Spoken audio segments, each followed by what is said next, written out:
Antes de empezar voy a presentar brevemente a los expertos que nos acompañan en el día de hoy. Contamos con Pepe Martínez Olmos, que es profesor de la Escuela Andaluza de Salud Pública y ha sido director general de farmacia en el Ministerio de Sanidad y también secretario general de Sanidad hasta el año 2011. También contamos con la presencia de Fernando Martínez, que con una dilatada experiencia en el mundo farma y salud, ya que ha sido director comercial de grandes empresas como Laboratorios Rovi y AstraZeneca. Y también tenemos con nosotros hoy al doctor Pablo Castán, que es el CEO de Mirnax Biosense y además ostenta otros cargos en empresas del sector biotech como asesor ejecutivo, como en Agile Life Science. Pablo además es miembro de la Comisión Permanente de Nuevas Tecnologías en Diagnóstico y Salud. Y bueno, Pablo, tú como CEO de Mirnax, cuéntanos un poco en qué consiste la tecnología de la empresa y sus ventajas, las ventajas que nos ofrece. Bueno, pues en primer lugar, buenos días. Muchas gracias por lo de experto, pero eso ni siquiera en el mejor de los días. Te agradezco mucho, primero, el que hayáis montado este seminario, que espero que tenga cierta interacción por parte de la gente y que nos plantee preguntas, y sobre todo agradecer también a los otros dos ponentes con unos currículos espectaculares. Vamos a ver si podemos aprender un poco unos de otros. Entonces, para hacerlo muy dinámico, voy a intentar resumir un poquito qué es la plataforma Mirnax y espero que a partir de ahí pues, se susciten preguntas y podamos intervenir todos. Mirnax Biosense lo que ha hecho es aprovechar la experiencia que veníamos acumulando en los últimos 12 años de desarrollar proyectos en el marco de la Fundación Bill Gates o del Grupo FIND para generar la primera plataforma tecnológica que integra una preparativa de muestra que es común para la extracción tanto de ácidos nucleicos como de determinantes moleculares tipo proteína, lo que nos permite, a partir de ese módulo de preparativa, abrir dos líneas de desarrollo. Una línea de desarrollo de pruebas funcionales que utiliza la tecnología que hemos desarrollado y protegido a nivel de propiedad industrial con la empresa británica Avacta, para la que también hago un assessment ejecutivo. Esta tecnología se basa en el uso de molecular switches que operan como la típica interacción antígeno-anticuerpo, pero que son mucho más sensibles. La pusimos a punto en el marco de la pandemia para COVID y a día de hoy nos ha permitido desarrollar la línea de pruebas funcionales en tiras reactivas que se declina en dos áreas de negocio. Tenemos el área de negocio agro y el área de negocio veterinaria asociada a la línea de pruebas funcionales. Y luego la línea que constituye el core de Mirnax y que tiene la tecnología patentada en PCR que tanto nos ha costado, en este caso con el mismo módulo de preparativa, que es muy sencillo, que para cualquier tipo de muestra, vayamos desde sangre periférica a un raspado bucal a una muestra de heces, verifica una purificación directa en menos de 15 minutos, estabiliza todos los determinantes moleculares asociados a ácidos nucleicos y nos permite pues, declinar aquí tres ramas de desarrollo. La rama oncológica, donde tenemos nuestros kits, que podemos hablar de ellos más adelante, algunos de ellos en validación clínica. La rama de enfermedades degenerativas, dentro de la cual tenemos también un nicho específico de Alzheimer, con algunos kits que estamos desarrollando en ese área y que también podemos comentar después. Y luego tenemos una rama que es más miscelánea, donde tendríamos las enfermedades infecciosas y metabólicas. Entonces, ¿qué es Mirnax a día de hoy? Es una solución tecnológica que cubre todos estos campos y que tiene como carácter distintivo el haber hecho todo mal antes y saber ya cuál debe ser la aproximación. Nosotros como empresa ya no nos acercamos a un posible cliente con una tecnología deslumbrante, sino que lo que tendemos es a intentar conocer cuál es el problema o la necesidad diagnóstica y poner encima de la mesa la solución, que no tiene por qué ser ni la más elegante ni la más sofisticada técnicamente, pero que sí que cubra el 100% de las necesidades tanto de ese diagnóstico como de la regulatoria que vamos a tener que superar. Y bueno, tenemos gente aquí asociada y entre los asistentes al seminario pues pueden hablar mejor que yo de cómo nos dedicamos a cubrir esa necesidad y a tener muy en cuenta la regulatoria, que creo que es otro factor distintivo de Mirnax que no tienen otras empresas del sector. Muy bien. Pablo, al hilo de lo que nos estás contando, ha surgido una pregunta y es que la tecnología de Mirna suena muy bien desde el plano teórico y desde todo lo que nos está contando, pero nos gustaría saber si existe algún ejemplo práctico de esta tecnología que esté funcionando hoy en día en el marco de la salud.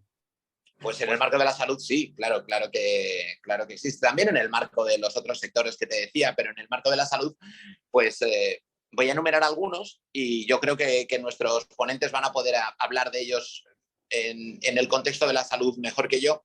Por ejemplo, por ponerte algún ejemplo, tenemos el primer kit de diagnóstico precoz de cáncer de colon. En este caso asociamos la preparativa que te he comentado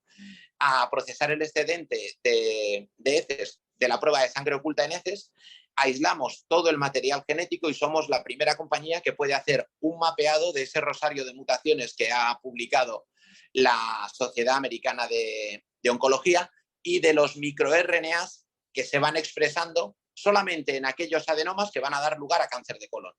De manera que nosotros somos capaces a día de hoy de hacer una identificación positiva de adenomas que van a generar cáncer de colon, en algunos casos con hasta 15 años de antelación, para pacientes que dieran un negativo en sangre oculta en heces. Esta es una prueba de la que estoy muy orgulloso porque mientras hablamos está pasando el proceso de validación en el sistema de salud británico, dado que hay una empresa que ha demostrado mucho interés por implantarla allí.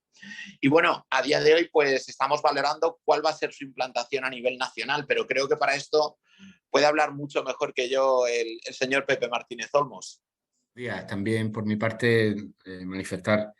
la gratitud y la satisfacción por estar en este seminario, compartiendo reflexiones con vosotros, con Fernando, con Pablo y también con el equipo y, por supuesto, dispuesto a poder interactuar y contestar preguntas de las personas que nos están viendo. Bueno, efectivamente es que estamos hablando de tecnologías que pueden ser muy útiles para el avance en una de las áreas que yo creo que son siempre en el campo de la salud y por tanto en el campo de la salud pública y de los sistemas sanitarios, que es la capacidad de hacer diagnósticos más precisos y, si es posible, más precoces, ¿no? Y en áreas y patologías que son muy, muy relevantes. Habéis comentado cáncer, habéis comentado enfermedades degenerativas como Alzheimer, enfermedades infecciosas. Bueno, son las áreas más prioritarias que preocupan muchas veces a los servicios sanitarios. Y es verdad que en el campo, por ejemplo, del cáncer de colon en concreto, pero antes de hablar del cáncer de colon, en cáncer se han dado muchos pasos importantes en la lucha frente a esta enfermedad que es muy diversa, porque no es lo mismo un cáncer de una naturaleza que de otro, ¿no? Pero se han dado muchos avances fundamentalmente pues, en lo que pueden ser mecanismos de prevención. Todavía queda mucho terreno, ¿no? En prevención. Hay que saber también muchas veces las causas precisas, pero grandes factores como el tabaco y la contaminación y la alimentación son elementos en los que se trabaja para que, teniendo determinado tipo de hábitos de vida saludable, podamos hacer prevención como uno de los objetivos que siempre tienen los servicios sanitarios, ¿no? Pero también es verdad que no podemos hacer prevención de todo porque todo no es prevenible por diversas razones que ahora no vienen al caso, pero sí podemos avanzar en el diagnóstico haciéndolo más precoz, teniendo cuanto antes la certeza de que estamos ante un cáncer determinado para poder actuar con tratamientos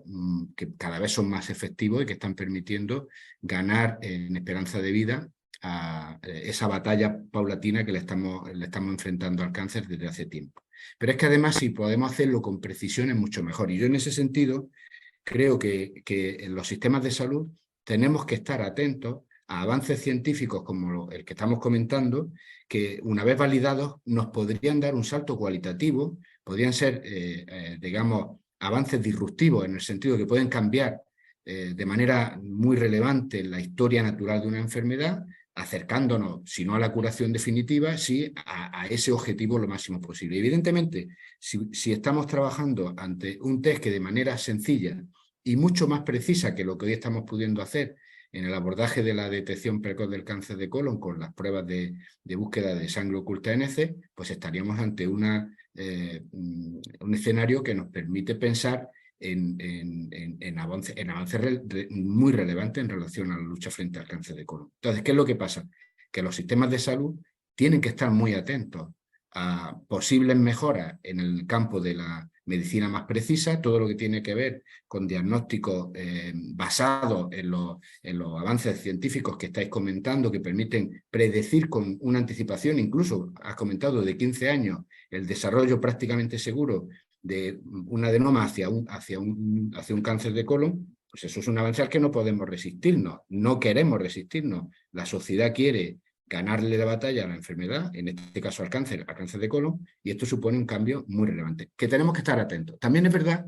y creo que hay que dejarlo claro, que los sistemas de salud que se enfrentan sobre todo a un incremento muy importante de demanda asistencial, fundamentalmente porque hemos sido capaces por el abordaje de medidas de salud pública, actuando sobre los determinantes de la salud, aplicando vacunas, la mejora de la calidad de vida y el propio sistema sanitario siendo mucho más efectivo, con tratamientos más válidos, hemos sido capaces de cambiar el curso natural de muchas enfermedades y tenemos enfermedades crónicas y cada vez más enfermos crónicos, porque este tipo de situaciones van vinculadas al envejecimiento y estamos en una sociedad en ese sentido envejecida gracias precisamente a todos estos factores. Bueno, pues el sistema sanitario de cualquier país desarrollado, como en el caso español, que tiene que enfrentarse a una demanda importante de cuidados, de enfermería, de tratamientos médicos, de tratamientos con fármacos, etcétera, a una población cada vez mayor, necesita avances como el que estamos comentando, pero tienen que estar validados, porque al fin y al cabo se trata de poner recursos no solamente económicos, tienes que poner en marcha un sistema de screening porque tienes una prueba que efectivamente aventura la posibilidad de hacer el diagnóstico preciso, el diagnóstico anticipado, el diagnóstico precoz, de una manera que se demuestre la sensibilidad y la efectividad de la prueba, pero tienes que hacer toda una organización del sistema sanitario para que las personas acudan con el procedimiento que sea a ese screening, por lo tanto el esfuerzo tiene que ser un esfuerzo que sea rentable no solo desde el punto de vista económico, sino desde el punto de vista de lo que luego el sistema es capaz de resolverle a esa persona. Y en cáncer de colon claramente estamos en una de las situaciones en las que si conseguimos anticipar el diagnóstico y hacerlo más preciso, la ganancia en salud es tremenda. Por supuesto también la ganancia en eficiencia del sistema y seguramente en costes sanitarios, pero aquí lo importante es que si somos capaces de diagnosticar precozmente y de manera precisa la aparición de una enfermedad tan seria como el cáncer de colon, hay que tirarse de cabeza a ello, pero siendo exigentes, como es lógico, en las pruebas que se requieren por parte de los sistemas de salud para validar y hacer posible un screening a la población que finalmente se determine y que permita ese objetivo. Y tenemos un reto, pero también es una ventaja. Es un reto el hecho de que los sistemas de salud en el mundo, pero en general, donde nosotros estamos ubicados, en Europa, están interconectados y eso supone que de alguna manera lo que funciona va a estar en todos los sistemas de salud, pero tiene que funcionar y por lo tanto probar, pasando digamos, los requisitos que las tecnologías cumplen esos digamos, de nuevos requisitos, es posible, pero tenemos la oportunidad de que esos avances puedan tener un territorio muy grande en el que se beneficie la ciudadanía e incluso que puedan dar más precisión después a la capacidad que tienen de conseguir el objetivo. El territorio de Europa es un territorio muy importante. Tenemos sistemas de salud universales, aunque tengan diferencias unos con otros y aunque tengan áreas de mejora todos, porque siempre los tenemos, pero son sistemas de salud universales sobre una base de una población de en torno a 400 millones de ciudadanos, ¿no? Con lo cual, cuando buscamos la posibilidad de sacar rendimiento a pruebas de esta naturaleza, una empresa que tenga también esa mirada europea está haciendo una aportación muy útil al conjunto de Europa y, por supuesto, en la interconexión que tenemos en el mundo global que vivimos al conjunto de los sistemas sanitarios del mundo. Yo me gustaría, en ese sentido, animar a continuar todo lo que es el trabajo de validación, porque de alguna manera las expectativas son muy buenas y si se confirman, desde luego va a suponer un paso muy importante desde el punto de vista de la salud y, por supuesto, la posibilidad de que sea una empresa española, una empresa europea, la que pueda aportar esos grandes beneficios en este campo concreto. No entro en otros que has citado, pero podría hacer una reflexión parecida. Todo lo que podamos hacer en Alzheimer, en enfermedades infecciosas o en enfermedades o en otro tipo de cánceres, desde luego que son las áreas de futuro donde estamos enfocando los esfuerzos en los sistemas sanitarios. Vale, gracias, Pepe. Porque surge una nueva pregunta en base a todo además lo que nos está contando Pepe Martínez, por la demanda que existe en el sistema de salud y por los retos actuales que se plantean. Y si tenemos en cuenta eso que nos cuenta Pepe y lo que nos contaba antes Pablo, se están preguntando si de verdad hay algún plan real para que estas tecnologías lleguen a los ciudadanos de a pie y a sociedad y no se quede solo en ese marco teórico? Pues esa te la quiero contestar yo, pero antes quería decir una cosa, porque Pepe nunca da puntada sin hilo. A nosotros el tema de la validación en el marco de Lucas, del organismo notificado de validación británica, nos ha servido no solamente para ir pasando esos filtros que siempre te imponen, porque algo puede ser muy bonito desde el punto de vista teórico y la Sociedad Americana del Cáncer te puede decir que es el futuro, pero si no lo validas realmente en las cohortes de interés, pues como ha dicho muy bien Pepe, no tiene mucho sentido. El meternos en este fregado de validarlo en Inglaterra nos ha ayudado mucho, porque ellos, por ejemplo, sí que piensan en cambiar el modelo asistencial de la siguiente manera. La prueba de sangre oculta NC se hace a partir de los 50 años. Como nosotros tenemos una posibilidad de un diagnóstico predictivo muy anterior, se están seleccionando cohortes que van desde los 40 en adelante, y en aquellas en los que el excedente de la sangre oculta NC ya te identifica la presencia de un adenoma que sí o sí va a malignizar, la colonoscopia segunda que se va a hacer ya tiene como función eliminar directamente el adenoma, ese pólipo. De manera que convertimos una prueba de screening en una prueba curativa. Esto es lo que les ha convencido a ellos de cara a desarrollar el esquema de la validación con nosotros. Y bueno, creo que merece la pena comentarlo. Y respondiéndote a esa pregunta, claro, en un seminario de estos pasas por encima de todo. Nosotros, claro que tenemos una línea de desarrollo. A día de hoy, pues tenemos varios kits en diferentes fases. Tenemos un kit que combina los 30 marcadores de fenómenos trombóticos, stroke, ictus, infarto de miocardio, que también está a las puertas de la validación y que también ha sido incorporado a este pipeline para pasarlo por el filtro del sistema de salud británico. Tenemos el kit de diagnóstico de Alzheimer, que básicamente de demencia y Alzheimer nos ha sido sobrevenido. Fue la Universidad Autónoma de Barcelona la que nos contactó y nos dijo: conocemos vuestra tecnología, la hemos visto en diferentes sitios, podemos hacer un kit uniendo vuestra tecnología a nuestros biomarcadores, que ya se encuentran validados en diferentes hospitales de su entorno, de su comunidad autónoma. Y bueno, ese es un proyecto muy bonito en el que Mirnax lo que ha hecho es solamente poner la tecnología. Y luego tenemos una de las joyas de la corona, que aquí creo que casi es mejor que lo cuente Fernando, que es el primer kit de diagnóstico transversal de cáncer de próstata asociado a la prueba de PSA. La prueba de PSA, que ha permitido salvar muchísimas vidas porque es un indicativo muy válido en aquellas personas que tienen un proceso oncológico en próstata, tiene una serie de zonas grises que no están bien definidas en base al valor único de próstata y que ameritan una serie de pruebas que, además de ser invasivas, son muy costosas para el sistema de salud. Nosotros hemos completado toda la validación preclínica del primer kit diagnóstico basado en microRNAs asociado a la prueba de PSA. Tenemos la suerte de haberlo presentado hace una semana, todo este resultado de la validación preclínica en el Hospital Puerta de Hierro, y lo que se abre ya es la validación clínica propiamente dicha de cara a incorporarlo en su ficha técnica. Pero bueno, para que veas que sí que hay un pipeline real, también lo hay en los otros sectores que te he comentado, ¿no? Pero en el sector de la salud humana es evidente que sí. Y aquí creo que Fernando puede hablar muchísimo mejor, porque hay una distancia tan grande entre el descubrir en el bench una tecnología o que te identifique en un biomarcador y luego poder llegar a donde estamos en el Hospital Puerta de Hierro, que bueno, alguien con la experiencia que tiene Fernando, habiendo trabajado para las farmacéuticas más gordas, creo que lo puede contar muchísimo mejor que yo. Bueno, si quieres que cuente el tema del cáncer de próstata, que lo tenemos muy reciente, realmente la opinión sobre todo de los clínicos, porque aquí lo más importante es lo que opinan los que ven y tratan cada día a pacientes con cáncer de próstata o con cáncer de colon. Pues la opinión es que esto sería algo de muchísima ayuda para poder seguir al paciente, discriminar en función de en qué momento y qué estadio de la enfermedad está y evitar pruebas quizás innecesarias o animar a hacer esas pruebas que son necesarias. ¿Para qué? Con el objetivo de abordar lo antes posible el tratamiento precoz de cáncer de próstata.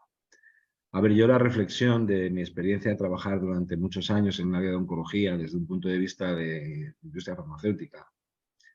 es que siempre lo que buscábamos son soluciones, tratamientos que intentasen curar o retrasar, ¿no?, el éxitus de pacientes que estaban en determinadas fases de esos cánceres. El de próstata especialmente es un cáncer muy, muy complicado, como bien sabes, porque es un cáncer, aparte de muy prevalente, tiene una incidencia altísima, es un cáncer que además es muy silente y que en muchos casos se descubre ya en unos estados bastante avanzados. La clave en cáncer, siempre que hablamos de cáncer, es la detección precoz. ¿Por qué? Pues porque realmente, por mucha quimioterapia y mucha inmunología que se le pueda dar a un paciente, realmente lo que puede curar un cáncer es la cirugía. Y la cirugía es la mejor arma que tienen los clínicos para atacar a un paciente con cáncer. Pero claro, la cirugía no tiene ningún sentido si ese cáncer está ya en una fase muy avanzada, que, bueno, puede a lo mejor reducir un poco el tamaño del tumor, pero realmente la expectativa de vida aumentada considerablemente hasta el punto de que después de 5 años puedan darse de alta a ciertos pacientes, es porque se les ha cogido en un estadio muy, muy primario. Y para esto creo que la tecnología de Mirnas es clave, porque ahora mismo, por ejemplo, en cáncer de próstata, que tú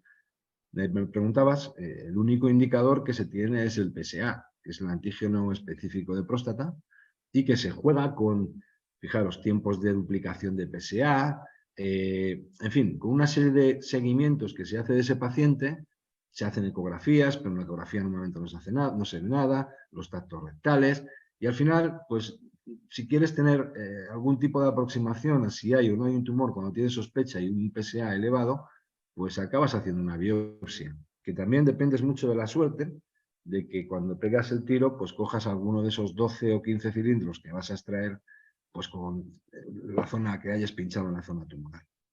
Por tanto, creo que la detección precoz, el que podamos tener bueno, pues un biomarcador, un microRNA, que en paralelo con el PSA ayude a los clínicos a determinar en qué momento puede estar cada uno de estos pacientes de una forma sistemática, hará que se puedan tratar con bastante anticipación y en muchos casos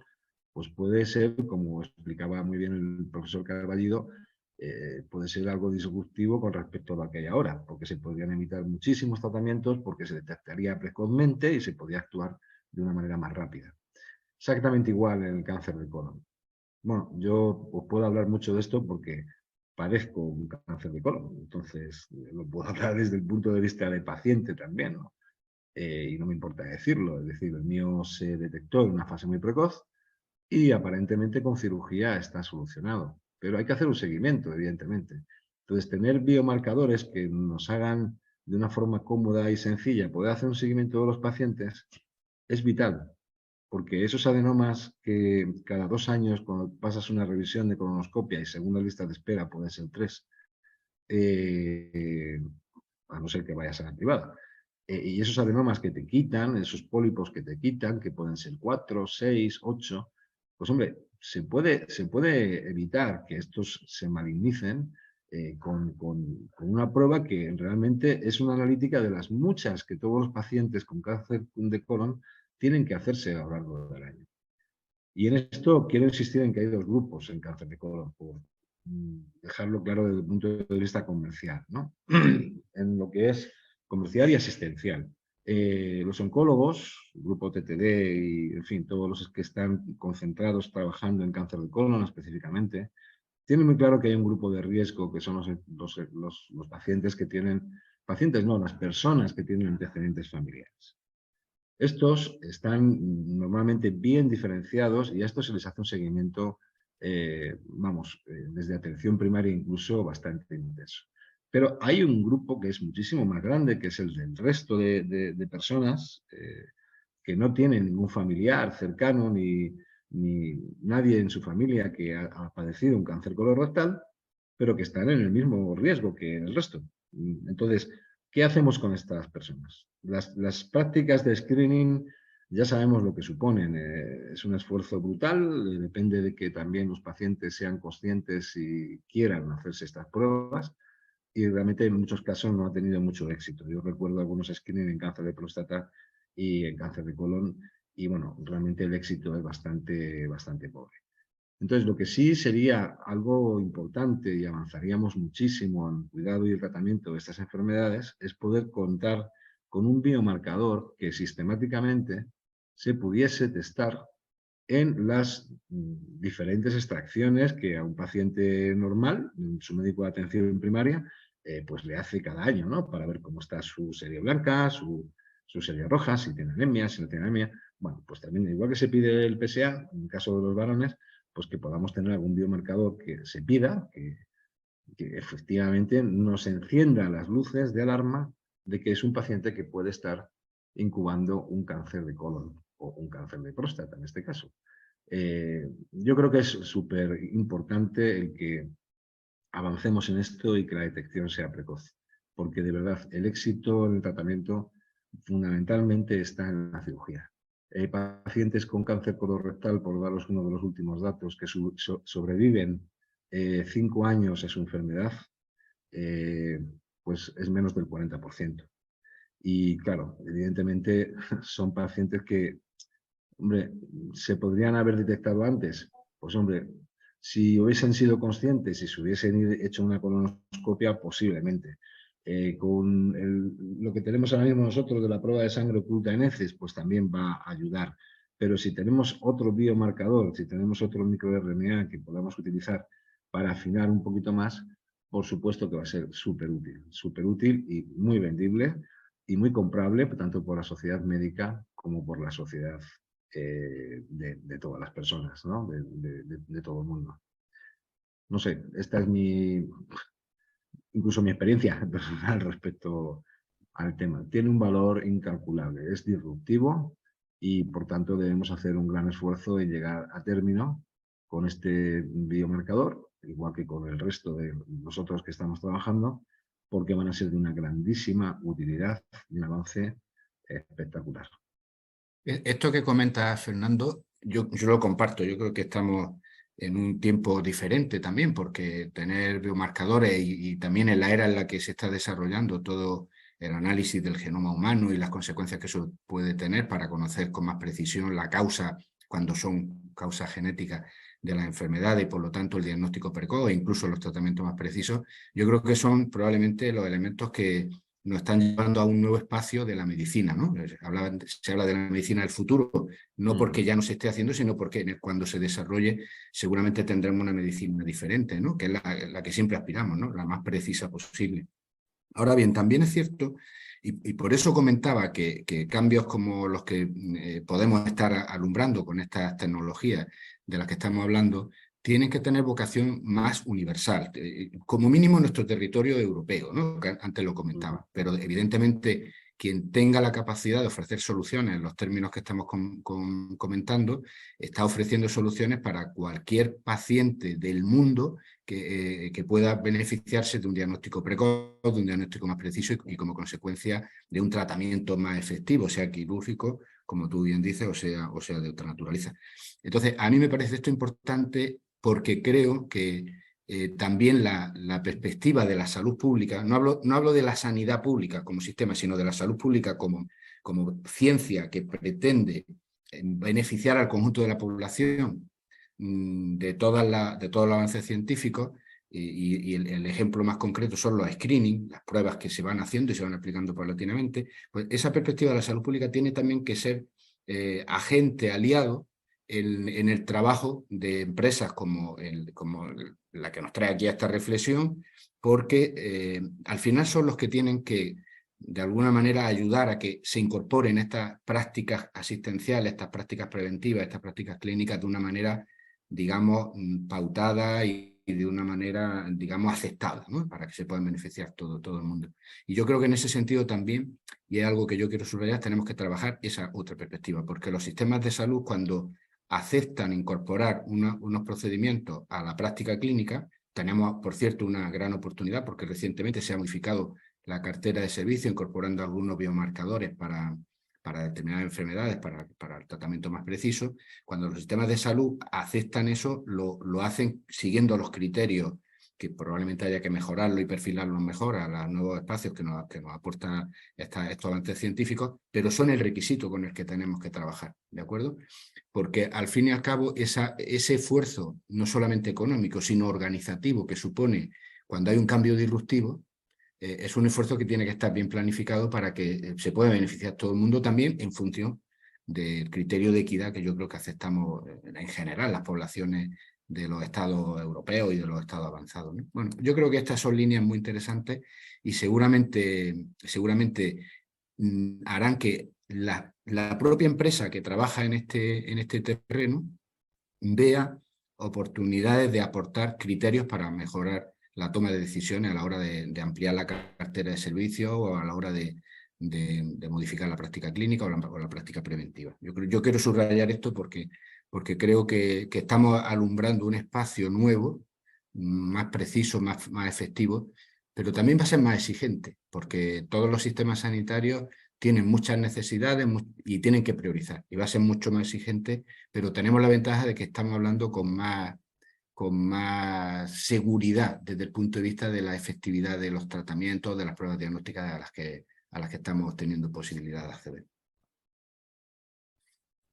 Pues muchas gracias. No sé si alguno de nuestros ponentes tiene algo que decir o pasamos a responder alguna preguntilla que ha surgido nuevamente. Y es que nos comentaban, entiendo que por lo que decía Fernando anteriormente, que nos hablaba de la tecnología que tenéis sobre el cáncer de próstata y preguntan si se está implementando en la actualidad o en qué fase se encuentra, si no es así. Pues si quieres te lo contesto yo. La tecnología ha pasado todo el proceso de optimización in vitro en el laboratorio, se ha sometido durante un año en el seno reglado por el Comité Ético del Hospital Puerta de Hierro a la validación preclínica, que no es un ensayo clínico porque no ha habido una intervención sobre las cohortes, pero lo que hemos podido demostrar son los criterios de sensibilidad, especificidad, robustez y el valor predictivo en cohortes pequeñas, o sea que está a las puertas de ser implementada en el entorno del Departamento de Urología y de la mano del Key Opinion Leader, yo diría referente, sin duda a nivel nacional y entre los principales espadas a nivel europeo, que es el doctor Joaquín Carballido. Él quería haber asistido a este seminario, pero por diferentes motivos no ha podido. Y bueno, yo tengo aquí unas palabras para él para agradecerle, como hice la semana pasada, va a hacer ahora 7 días, que haya apostado no solo por la tecnología, sino por el formato y que haya abierto el melón de incorporar, como habéis dicho, un método un poco disruptivo de cara a disminuir una carga asistencial real que ellos sufren más que nadie. Entonces, ¿en qué fase se encuentra? Se encuentra a puertas de volver a presentar documentación en el Hospital Puerta de Hierro para entrar ya, sí, en una prueba clínica real y directa de cara pues a que gane carta de naturaleza, como ha dicho Pepe, con todas sus validaciones. El resto de las tecnologías también se encuentran en un estado de diferente punto de validación. Lo que pasa es que el sistema de salud británico lo hace a través de un organismo notificado que es el UCAS, donde tenemos abiertos a día de hoy 2 expedientes, que se dice pronto, que es el de cáncer de colon y el del quinto stroke. Entonces, lo bonito de todo esto es que si pasamos esos procesos, ya no son research use only kits, ya son cosas que van a tocar la vida de la gente. A mí me da un poco de pena porque habiendo desarrollado en el marco de proyectos que estaban enfocados, como por ejemplo el de la malaria o el de la tuberculosis, cuando estábamos con la Gates en Engine Drive, para gente que no puede acceder ni siquiera a las analíticas más básicas, yo sí que tengo claro que todos los avances que hacemos aquí están identificados en, como ha dicho Pepe Martínez Olmos, 400 millones que pertenecen a esa parte del mundo privilegiada que tienen acceso a una sanidad más o menos universal. A título personal, a mí me gustaría en algún momento poder hacer un trasvase a aquellas plataformas que hemos desarrollado desde el 2013 y que se pueden usar en lugares donde no hay un hospital, pero sí que hay un enchufe para poder hacer una PCR ultra rápida como la que desarrollamos para tuberculosis en Kenia, en Sudáfrica. Pero bueno, estamos donde estamos a día de hoy. Al final, lo que mueve todo esto son los intereses económicos cuando ven que hay un respaldo real por parte de la técnica y yo creo que por eso la Comisión Europea nos ha declarado a Mirna, es una empresa altamente invertible, tuvimos que ir a Bruselas a presentar todo esto, pero no deja de ser, por un lado, una muy buena noticia desde el punto de vista corporativo, pero cuando has estado pues, en la India haciendo pruebas de tuberculosis, pues también da un poco de pena ver que todo va a diferentes velocidades. Pero bueno, esto es una reflexión personal que te hago aquí al final si es del final del seminario, porque Pero, sí pero Pablo, lo que estás comentando, yo también quiero por lanzar una expectativa optimista. Creo que hay, como tú bien dices, posibilidades mayores que nunca de hacer posible el acceso a mejoras en la capacidad diagnóstica o terapéutica, incluso en sistemas y en países menos desarrollados. Hace falta la voluntad también. Y podemos empujar, incluso desde el ámbito de la empresa, a que soluciones como las que has comentado pueden estar accesibles con que haya un enchufe donde pueda haber una tecnología también conectada, ¿no? Estamos de acuerdo en eso. Vamos a acabar con una nota positiva, porque si no es un poco fúnebre. Pues sí. Y si no hay ninguna pregunta más, que voy a revisar por última vez y creo que no. Pues nada, simplemente lo que queremos es agradeceros a todos, bueno, primero tanto a nuestros expertos, a Pablo, a Fernando y a Pepe, que nos hayan acompañado en el día de hoy, como a todos los oyentes que nos han estado escuchando en esta sesión. Esperemos que haya sido productiva para todos. Y simplemente ya para finalizar, deciros que contamos con numerosas publicaciones en prensa y también alguna entrevista en radio. Así que si nos queréis conocer un poquito más, pues podéis acceder a nuestras páginas web, tanto a la de Canaan como a la de Mirnax Biosense, acceder a esas publicaciones y así nos conocéis. Y por supuesto, contactad con nosotros en cualquier momento a través de nuestros correos corporativos, que también los encontráis en nuestras páginas web. Muchas gracias a todos nuevamente y si nadie tiene nada más que decir, pues esto ha sido todo y que tengáis muy buen día.